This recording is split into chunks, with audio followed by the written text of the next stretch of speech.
Rod, you're down there. What was it like? Facts, my dog. Oh my gosh.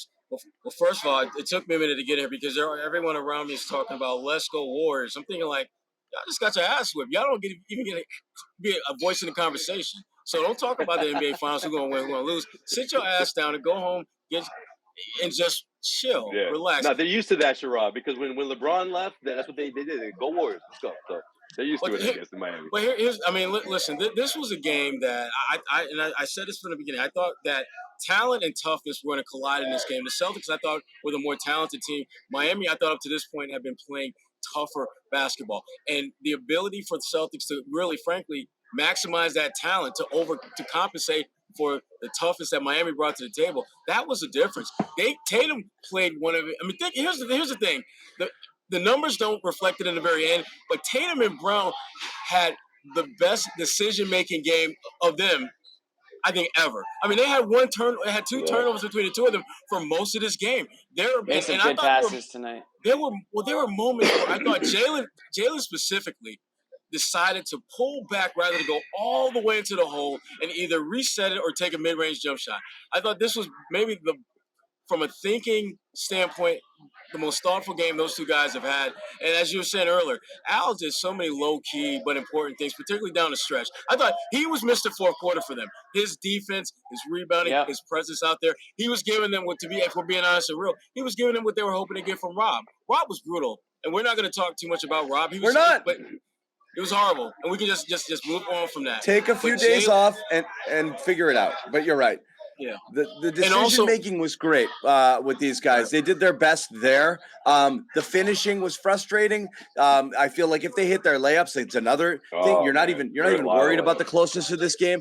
Not turning it over was frigging super key here. And it's, one of the reasons why they were able to keep them at arm's length the whole way. They weren't giving away Marcus took a couple of really bad threes. I know he's wide open. Really bad. But late in the game like that, you keep swinging the ball around, force them to defend so you can get an easy basket, not just the first available.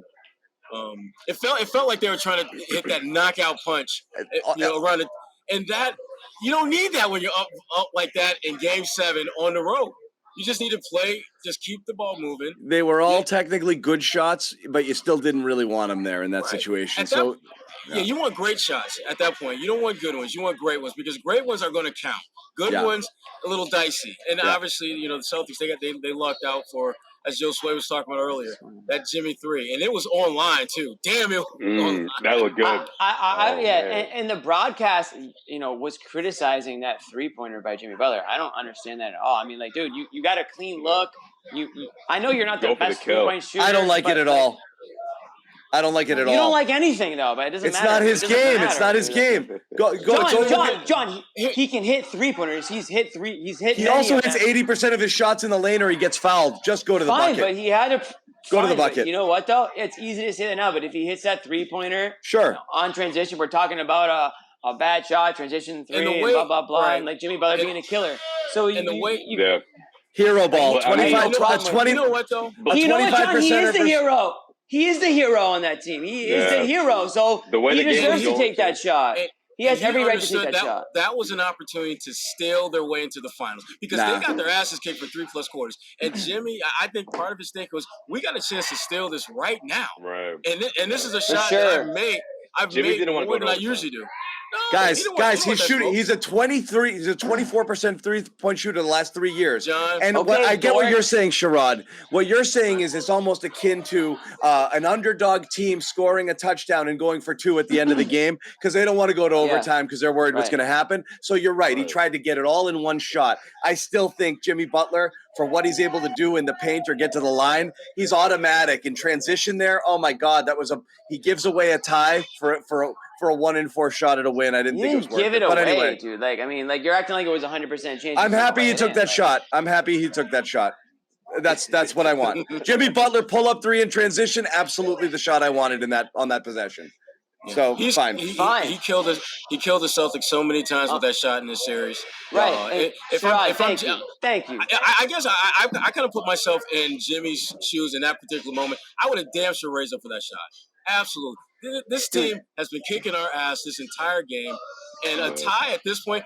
the way the game is going, we tied up, and then they come back down and score the way they did against Brooklyn in Game 1, or there was something crazy with it. Jimmy Butler had 35 points tonight. Like, no one's criticizing Jimmy Butler tonight. If you're a Heat fan, like, he's the last guy on your list.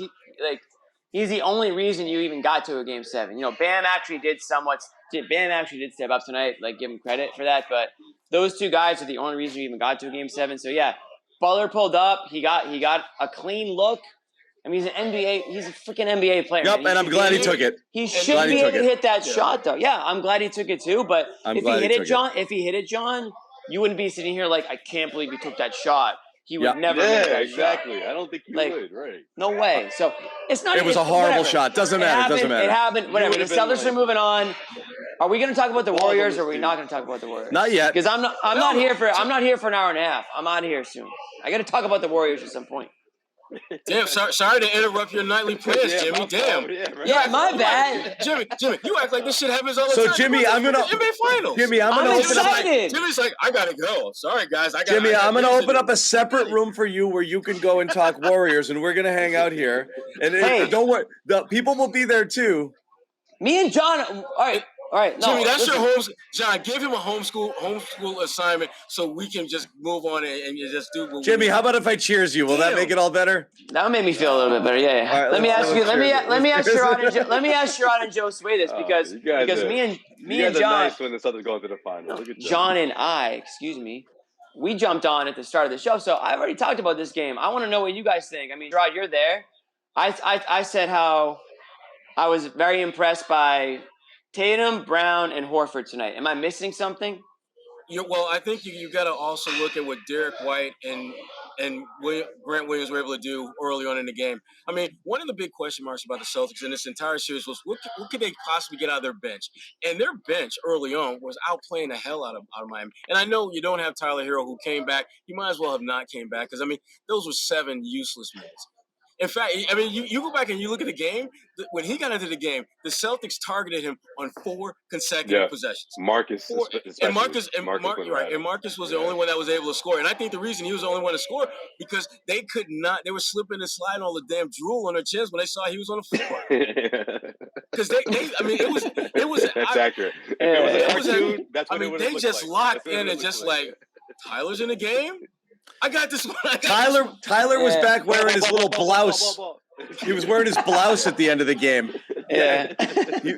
He had his blouse and his shades on. Sunglasses on, right? Yeah, put his shades on, and he's like, I'm wearing my little blouse, and that's it. Ball game. He didn't even decoys. He didn't even threaten to go back in there. No. It's too bad. What about Marcus, though, Sherrod? I thought Marcus was tremendous, man. Especially in that third quarter. I thought this game was just Marcus's career in a nutshell. There's a lot of things that you really like, but there were moments where you're just like, damn. You appreciate it all. You appreciate all the full roller coaster. You do. Yeah, of course. You got the full show. Better than Game 6. It's life. Well, Game 6, I don't think he should have played in Game 6. Marcus health-wise was not in a good space. I was a little surprised that he went out there in Game 6. Didn't know what to expect. I mean, I was hearing that Marcus, he'll definitely be better than he was in Game 6. But if we're being honest and real, that's a pretty low threshold of me because he was pretty crappy in Game 6. But the Marcus went out here tonight, aggressive. And the one thing that Marcus does that I wish Brown would look to do more often, shoot the floater. A lot of those offensive fouls, if you just had a floater game, you're not picking up those cheap fouls. And if teams know that you're shooting a floater, you're probably going to get fouled more, which means that's why we talked about like Tatum and Brown with a little stop and pop in the lane too. I think that's always do what Jimmy does. Do what Jimmy does, right? That's for those guys. They should be able to do that. They're strong enough to body up, create a little separation, just rise up and shoot. Those are bunnies for those guys. Especially Jalen, because Jalen's footwork inside the paint, the ability to hit the brakes, pivot, and do all that other stuff. He should be able to make that transition, to add a little floating game, to add a little elbow jump shot in transition. Because if they start making them shots, taking those shots, I don't know how you guard that dude. Because he can finish at the rim, and if he's knocking that down, and we know he can shoot the 3. The nerds, Sherrod, the nerds told them not to take them. Threes are layups. Look, man, when you play this game, there's a lot of real estate on there There's a lot of real estate in there that you just need to listen. You don't have to live out in the sticks, but there's a lot of room in the suburbs. You can put in some work. You don't have to live downtown. Yeah, downtown. Oh, damn, that sucks. Party's over. It's a wrap. Yeah. It's a wrap. A good shot is a good shot is a good shot. Okay, that's all that matters. Absolutely. That's all that matters. So you know, it takes a lot of good shots. Golden State Warriors. Jimmy Toscano.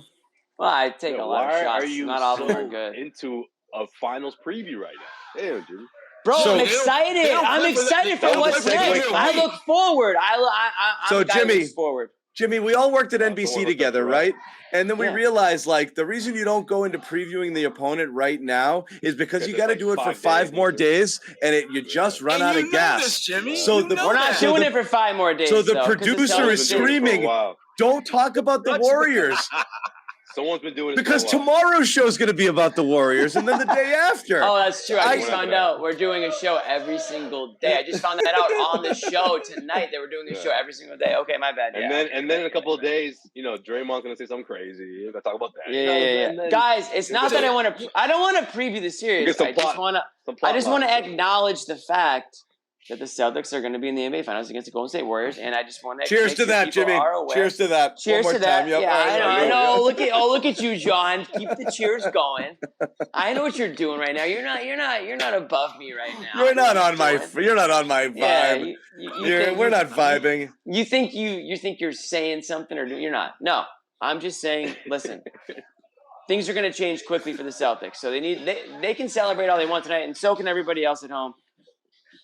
There's a tall task at hand coming up. We're not going to preview the show. As John said, we're going live, I guess, every single freaking day for the next 2 weeks. So that's going to be fun. You know what, Jimmy's got boomer vibes. Jimmy, right I'm going to entertain. I'm going to entertain your line of thought, Jimmy. Nobody talked to my agent about that.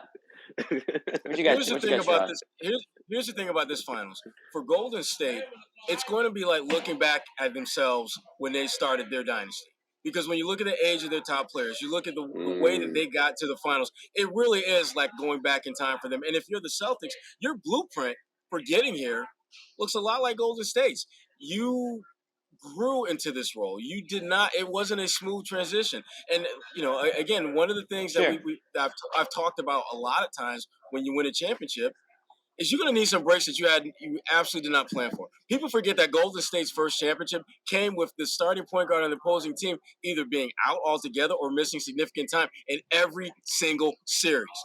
That was critical to them, but no one remembers that. All they remember is, oh my God, Steph was an amazingly awesome player, and he can shoot as soon as he gets inside the state of California and knock it down.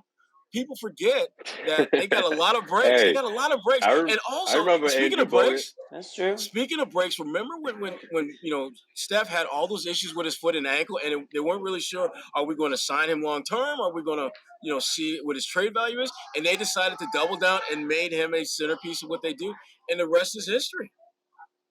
So this is going to be a great series. It's going to be a great series that I think it'll be more competitive than you think. Most people are looking at this and thinking Golden State will win this thing in maybe 5 games. It's going to go longer than 5. There's no way this is not going to go at least 6. At least 6. That's fair. Yeah. Well, fair enough. Damn. So Jimmy, are we good? Are we good, Jim? Are we good, Jimmy? Sherrod just we're good. We can talk about the game now. Crushing the Celtics is hard. You know, like the Celtics fans. Celtics fans rather, right? Celtics fans. They had about 12 minutes to celebrate this before Sherrod just crushed them. Like, enjoy it, guys, because something's about to catch that L in the final. Oh, I didn't say that. It's going to It's going to be a good series. It's going to be a good series. I'm just telling you that right now. It's going to be a great series. I think we're all just happy that they got to this point. I mean, we've talked about it.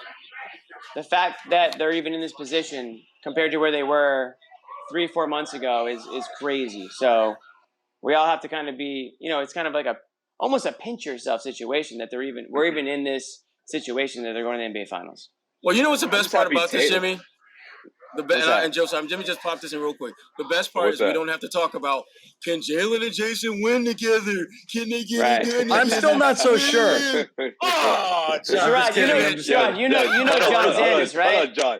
John, Sherrod, you've met John Zanis, right? In the case of a loss, let's go through. We should do that. That was called a setup, Jimmy. I was waiting. Let's go through. Let's go through all of John's takes. That's our private. That's our safe space, right? Yeah. You can get for Al. Right. That's our. Yeah, John had a whole agenda ready for this. That's our safe space. We're in the trust tree here, Josue. You can't violate that. We're in the trust tree. It is crazy though how this game, and I tweeted this. But holy crap, would I have come out spitting fire tonight? But anyway, go ahead. And you would have plenty of fuel.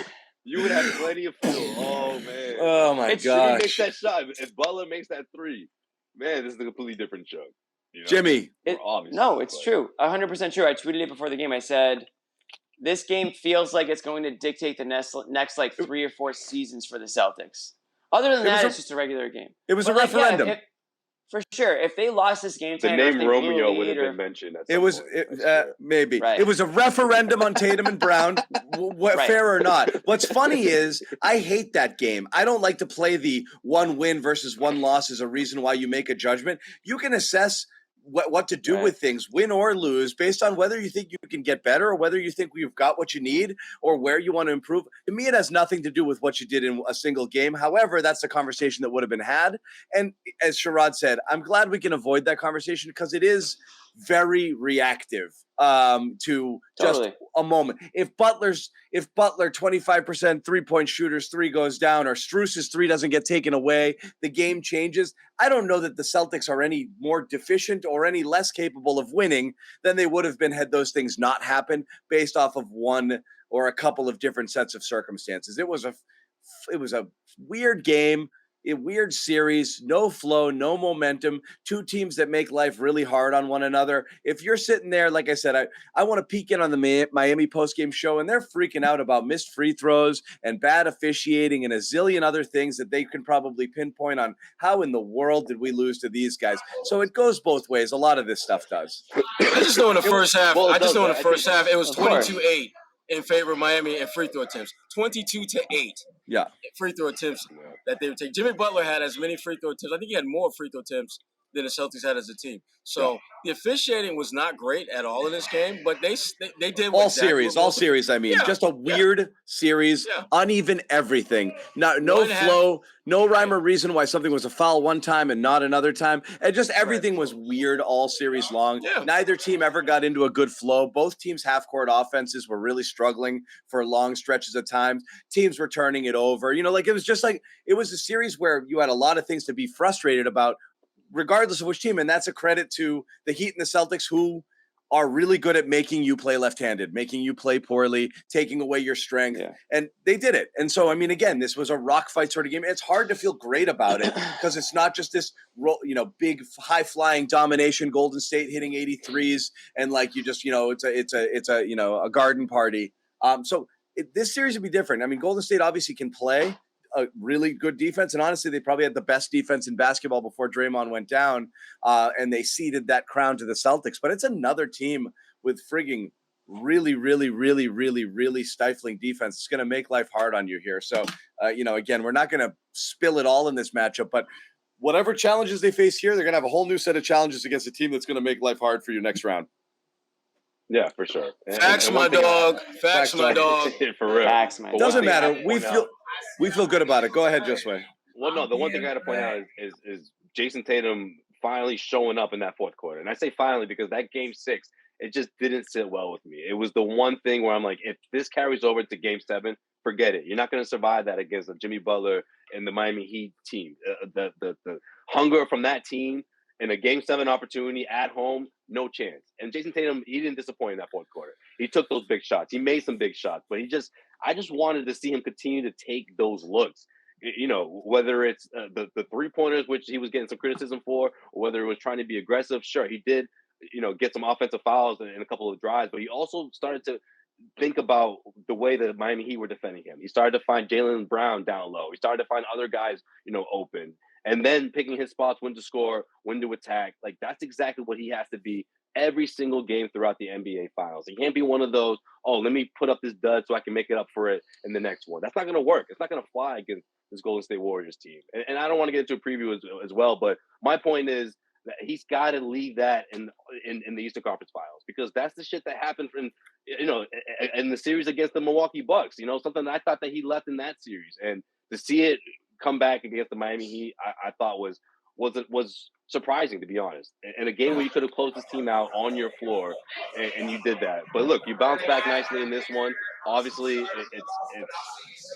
the value of it went a long way, but that's something that I hope Tatum keeps in the past. The bottom line, Tatum led all scores in the fourth quarter. That's all you need to know. He scored more than anyone else on the floor in the most important quarter of the most important game of their season.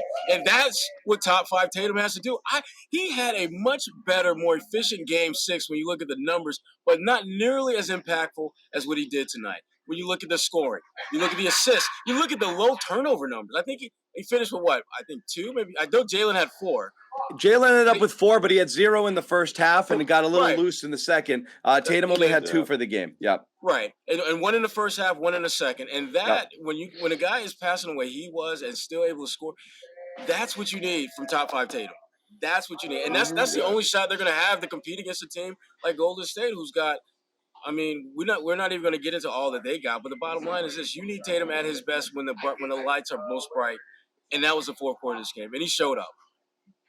Yep, facts, dog. We talked about that before you hopped on. Those back-to-back possessions, which actually were not good possessions, where he's forced into a late in the clock kind of pull-up 3, which he makes. And then the other one, which the out-of-bounds play is 2.8 seconds left on the shot clock. He gets it, kind of jukes Butler. That was nice. Butler thought he's going baseline to his right for sure, and he spun it around to the left. Beautiful shot. Those 5 points, those back-to-back buckets, that was everything right there. That's what you needed. And people were crying for it at that point. It's like, oh my God, Tatum, please take Save over. us. Right. Because the offense was looking just not great. And Tatum stepped up and saved them there. And that was huge. And Jalen made a nice driving bucket as well. They got the buckets when they needed them to push that lead to a comfortable enough zone where they could basically absolutely melt down like they did over the last 90 seconds and still hold on to win. Thanks to those guys, obviously. I'm going to keep bringing that up because I don't appreciate that they did it to us. I didn't want to experience that. Bated breath. Well, let me ask you guys all. Let me ask you guys. I didn't want to feel that, Jimmy. No. Let me ask you guys a question. Yeah. And I'm serious here. And I wasn't going to ask it, but it crossed my mind a few times. And towards the end of the game, I was like, man, even though the Celtics didn't win it, even though, Jason Tatum got the MVP award and his name after Larry Bird and all that, that's what Celtics fans want to see. But did any of you guys, did it cross your mind for a second that they might pull the Jerry West and give it to Jimmy Butler? Because, man, when's the last time you've seen someone with a series like this? I would have given it to Butler. Right? No. I'm not saying they should have. He was a level up, but come on, bro. It's a strong case. The 3 Larry bad Bird trophy isn't going to Jimmy Butler. The 3 bad games cost him. It wasn't named Larry Bird. And go to the you got to look at the whole series. The 3 bad games cost him, so I take it back. He dominated. He won 2 games entirely on his own, and that counts for a lot. But he did disappear for 3, and I think that's probably why. Where Tatum was pretty consistent. Right. And Tatum's bad games were good games, yeah. Right. Oh, so now Tatum's been consistent, huh? 2 games ago, y'all was. At least he didn't have 6 points. They won. They won. Right. At the end of the day, the team that wins is going to move on. Larry Bird isn't going to give his trophy out to a freaking loser, bro. Come on. Well, Larry Bird's not Larry Bird. I'm saying Larry Bird, bro. They're not giving that trophy out to anyone. They ain't going to attach his name to a loser, though. They're not going to attach Larry Bird's name to a loser. Won it. Well, he should have won it. Then he should have hit that 3-pointer. It was the Jerry West Award. If Jimmy Butler hits that 3-pointer, he probably gets that award. But guess what? Yeah, we're having a much different conversation, I think, if he hits that 3-pointer. Well, yeah, obviously, because that's the L. Celtics ain't surviving that game. Right. That would have been a meltdown of all meltdowns, and it would, in a weird, bizarre way, none of us would have been shocked if that shot went down. No. I don't think any of us. Oh, this would have been a different show. I'll be honest. I wouldn't be on the show. And then I would have said, enjoy the Warriors sweep in the finals. I would have said that. Yeah. That's real. If the Heat won, for sure. That's real. If the Heat that's won, real. Absolutely. Yeah. I started looking at the matches of the 2 different teams against Golden State. I don't know how they win one game unless Golden State got bored. Golden State says, you know what? Right. They get up 3-0. Like, and hey, they just... Jordan Poole, we need you to take over. Steph, you get the night off. Draymond, don't you got some TNT stuff? Don't you got some TNT stuff to do, Draymond?